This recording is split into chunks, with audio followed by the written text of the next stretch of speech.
Welcome to 10 minutes tutorials. Last video में हम लोग डिस्कस कर रहे थे importance of time element in price determination under perfect competition. Perfect competition क्या होता है, वहां पे प्राइस कैसे डिटरमिन करते हैं, ये हम लोग ऑलरेडी जान चुके हैं। टाइम एलिमेंट में भी हम लोग मार्केट पीरियड के बारे में जान चुके हैं। नाउ मार्शल ने जो 4 टाइम पीरियड बताए थे उसमें से market period, short period, long period और सेक्युलर पीरियड था। मार्केट पीरियड तो हो गया। अब बात करते हैं शॉर्ट पीरियड की, लॉन्ग पीरियड की और सेक्युलर पीरियड की। तो अगले 10 मिनट में हम लोग डिस्कस करने वाले हैं कि इन पीरियड्स में प्राइस कैसे डिटरमिन होता है under perfect competition. So let's start. चलिए बात करते हैं शॉर्ट पीरियड प्राइस की। लास्ट टाइम हम लोग डिस्कस कर रहे थे मार्केट पीरियड प्राइस के बारे में। मार्केट पीरियड होता है आपका कुछ एक दिन से लेकर के कुछ हफ्तों तक, मींस आपका एक दिन से लेकर के एक हफ्ते तक का जो पीरियड है that is known as market period, और उसे वेरी शॉर्ट पीरियड के नाम से भी जाना जाता है। वहीं अगर शॉर्ट पीरियड की बात करें तो ये आपका एक वीक से लेकर के कुछ महीनों तक का होता है। मींस आपका इसमें 1 महीना आ सकता है, 2 महीना, 4 महीना, 6 महीना। कहने का मतलब ये है कि इसमें लगभग 1 साल तक का टाइम रहता है आपके पास। तो शॉर्ट पीरियड आपका वो है जिसमें कि सप्लाई को कुछ हद तक चेंज किया जा सकता है। मार्केट पीरियड में क्या था, प्राइस को डिटरमिन करने के लिए डिमांड और सप्लाई में से डिमांड ज्यादा इंपॉर्टेंट रोल प्ले करती थी। वो क्यों? क्योंकि उस केस में आपका जो डिमांड था वो आपका चेंज हो सकता था, बट जो सप्लाई थी वो आपकी कांस्टेंट रहने वाली थी, वो चेंज नहीं हो सकती थी क्योंकि बहुत ही कम टाइम था। बट इन शॉर्ट पीरियड इतना टाइम रहता है कि डिमांड के अकॉर्डिंग सप्लाई को कुछ हद तक चेंज किया जा सके। अब ये कैसे किया जा सकता है, आइए वो जानते हैं। Short period relates to few months in which supply can be change in accordance with the demand. Demand and supply both play an important role in price determination. Supply can be changed in this period by only changing in variable factors. अच्छा, जो factors of production रहते हैं वो आपके 2 types के होते हैं, हम सबको पता है, फिक्स्ड एंड वेरिएबल। फिक्स्ड में आपके प्लांट आ गया, मशीनरी आ गया, जिसको चेंज करना बहुत कम समय के लिए पॉसिबल नहीं हो पाता है क्योंकि इसके लिए लार्ज अमाउंट ऑफ इन्वेस्टमेंट चाहिए, फंड चाहिए, पैसा चाहिए, टाइम चाहिए। तो इसको तुरंत ही आप चेंज करो, ये पॉसिबल नहीं है। बट हाँ, वेरिएबल फैक्टर्स का मतलब हुआ लेबर्स, आप इनको रॉ मटेरियल्स, तो इन सबको चेंज करके इन सब क्वांटिटी को बढ़ा करके, नंबर ऑफ लेबर्स बढ़ा करके आप चाहो तो अपने सप्लाई को बढ़ा सकते हो। सो इन शॉर्ट पीरियड पे वेरिएबल फैक्टर्स पे ज्यादा फोकस किया जाता है और उसकी हेल्प से सप्लाई को चेंज किया जाता है अगर डिमांड बढ़ती है तो। चलिए इस बात को इस ग्राफ के हेल्प से समझने की कोशिश करते हैं। ये आपका मार्केट पीरियड सप्लाई कर्व हुआ, एमपीएससी, ठीक है, ये हमने लास्ट वीडियो में पढ़ा था। ये आपका डिमांड कर्व हुआ, और ये हम सब ऑलरेडी जानते हैं कि supply curve and demand curve ये दोनों जहां पे इंटरसेक्ट करते हैं वहीं आपका प्राइस डिटरमिन होता है। अगर डिमांड बढ़ती है फ्रॉम डी टू D1 तो आपका, अगर मार्केट पीरियड सप्लाई कर्व की बात करें तो प्राइस अभी OP1 हो जाएगी। लेकिन आपका शॉर्ट पीरियड सप्लाई कर्व तो आपका फिक्स नहीं है या फिर इनइलास्टिक नहीं है, जैसे कि मार्केट पीरियड सप्लाई कर्व है, इसमें ये आपका फिक्स है, ये चेंज नहीं हो सकता है। इसीलिए ये आपका इस तरीके से कह सकते हो आपकी प्राइस के पैरेलल ये लाइन होती है। But short period supply curve आप डिमांड के अकॉर्डिंग चेंज कर सकते हो। सो इन केस में अगर डिमांड इंक्रीज होती है तो आपकी जो प्राइस है फ्रॉम OP टू OP2 हो जाएगी, और उसी तरह से जो क्वांटिटी जो सप्लाई आप लोग कर रहे थे, जो फर्म सप्लाई कर रही थी क्वांटिटी, वो OM से OM1 हो जाएगी। तो यहां पे आप देख सकते हो कि जो शॉर्ट पीरियड होता है उसमें अगर डिमांड चेंज होती है तो प्राइस मार्केट पीरियड से कंपैरेटिवली थोड़ा लो होता है, क्योंकि मार्केट पीरियड में तो हम लोग सप्लाई को बढ़ा नहीं सकते हैं, इसलिए प्राइस ही हम ज्यादा चार्ज करते हैं। लेकिन शॉर्ट पीरियड में अगर डिमांड बढ़ती है तो प्राइस को थोड़ा बढ़ा सकते हैं, बट उतना भी बढ़ाने की जरूरत नहीं पड़ती है। चलिए मैं आपको यही ग्राफ बना के समझाने की कोशिश करती हूं ताकि थोड़ा आपके लिए इजी हो जाए। सबसे पहले आपको एक्स एक्सिस पे quantity demand and quantity supply को शो करना है, ठीक है।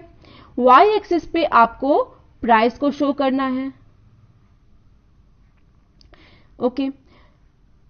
लास्ट में आपको मैंने बताया था कि मार्केट पीरियड सप्लाई कर्व कुछ इस तरीके से होता है, इन इलास्टिक नेचर का है इसीलिए, ठीक है। अब हम लोग सब जानते हैं कि ये आपका इनिशियल डिमांड कर्व है, डी, ठीक है। और जो शॉर्ट पीरियड सप्लाई कर्व होता है वो कुछ आपका अपवर्ड स्लोपिंग होता है, क्योंकि इसको आप बढ़ा सकते हो डिमांड के बढ़ने के साथ साथ। तो ये जो पॉइंट हुआ आपका, ये आपका इक्विलिब्रियम पॉइंट है और ये आपकी ओपी प्राइस है, ठीक है।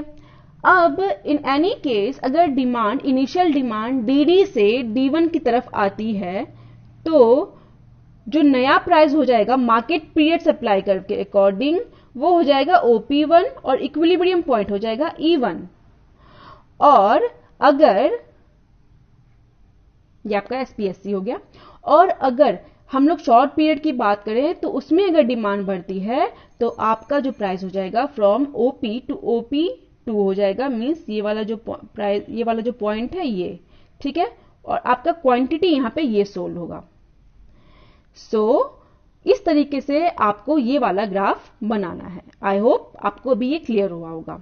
चलिए बात करते हैं लॉन्ग पीरियड की। तो लॉन्ग पीरियड काफी लंबा समय होता है जब कोई भी फर्म डिमांड के अकॉर्डिंग अपनी सप्लाई को आराम से चेंज कर सकती है, बिना इस फिक्र के कि उसे फिक्स्ड फैक्टर चेंज करना है या वेरिएबल फैक्टर।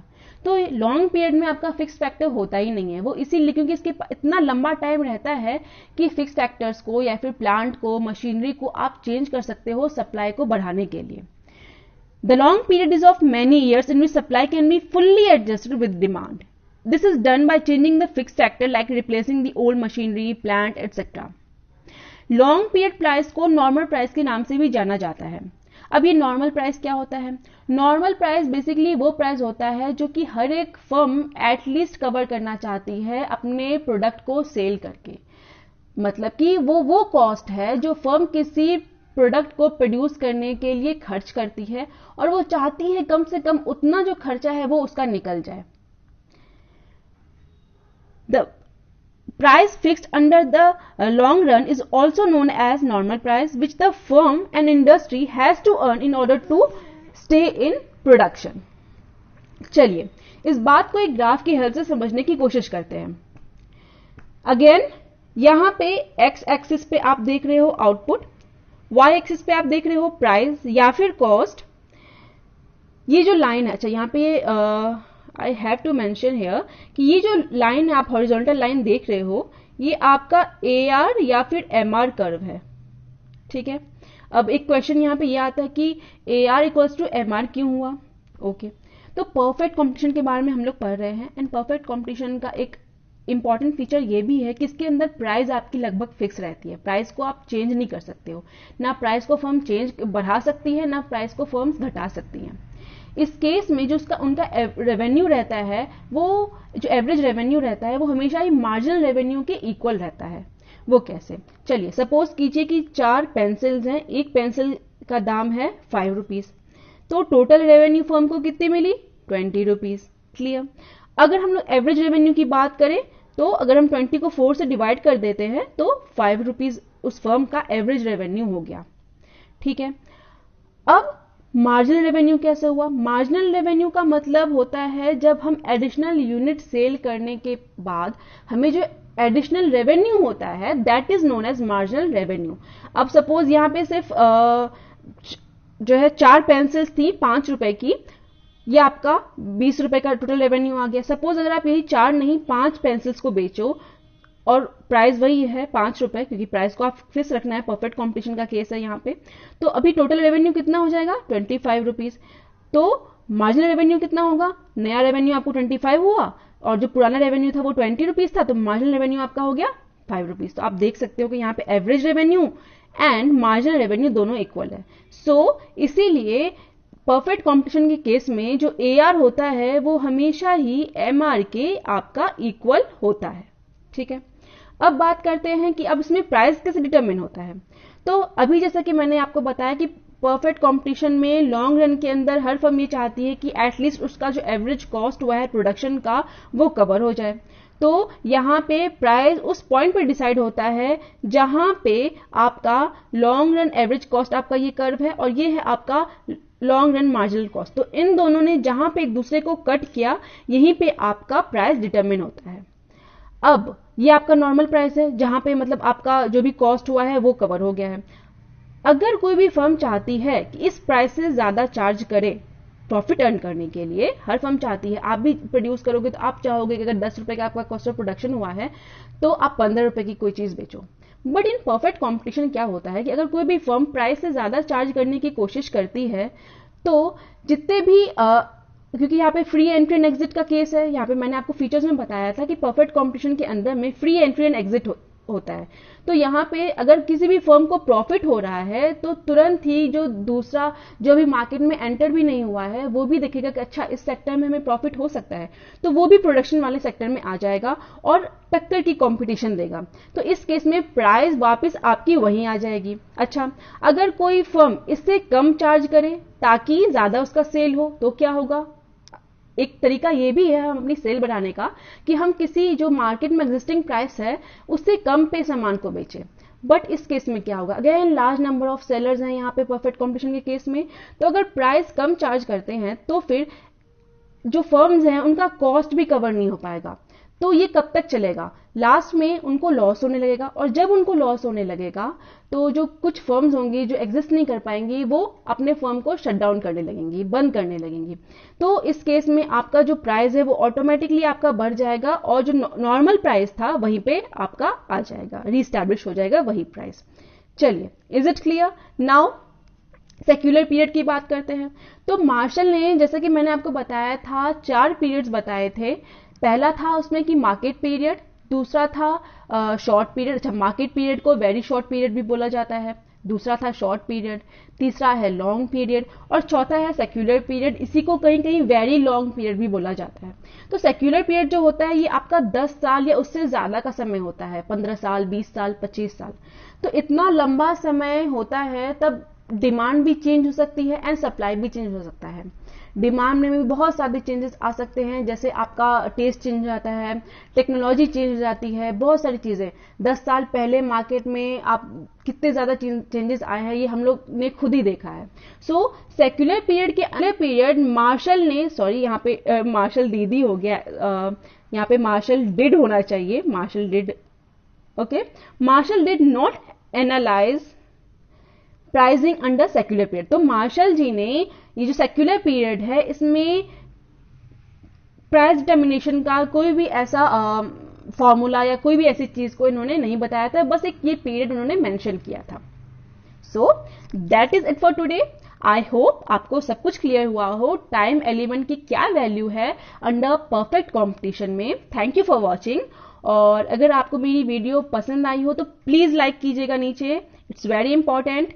वीडियो को शेयर कीजिए ताकि ज्यादा से ज्यादा स्टूडेंट्स इससे बेनिफिट ले सकें। नीचे कमेंट कीजिए जहां पे जो भी समझ में नहीं आया हो, एंड चैनल को सब्सक्राइब कीजिए। Thank you for watching.